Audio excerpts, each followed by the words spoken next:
it's important in our business to adapt. I would say to keep listening to the customer. I'll give you a few examples. So we started with an assumption that everybody in the communities we're going to work with will have a mobile phone, for instance. We found out that they do not have mobile phones. Not all of them do.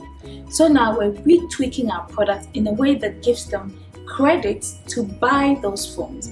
And we do small deductions from their savings interest that they earn with us. So it's very, very important that we do not assume what the customer wants or needs, by sitting in our offices, but in designing products that we work with the consumer for whom we're designing the products. And that's something that we have learned that is working very well for us. I think we should introduce those products, and we'll never get 100% right, but as long as we're intentional and continuously listening to our customer and adapting to the needs, which will evolve over time, I think we'll be doing it right.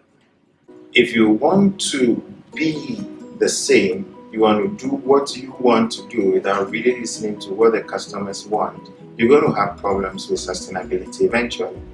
But once you're listening to them, you'll be forced to move along with them.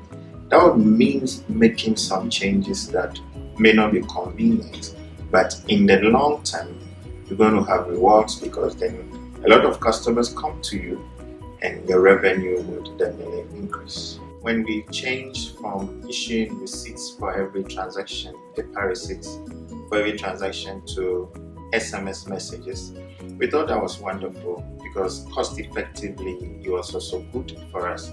But then not all the customers were wow about it. You had people who said that they can't follow up with their text messages. They don't want other people to see their balances on their phone.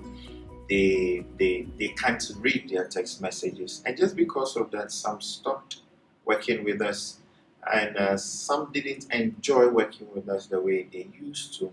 So we had to adapt in this situation.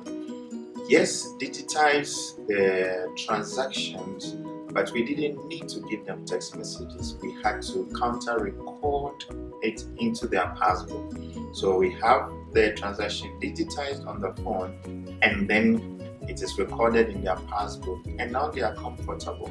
Earning trust of your customers is very critical to the success of our project. And it's because at the end of the day, we're going to these customers who are in very rural areas who do not know us and asking them to give us their deposits or their savings. So typically how we do that is that we get local partners. It can be a local NGO, or it can be an agent that we hire, but one that's from the local community who understands their culture, speaks their language, and then through them we engage the customers and the prospects.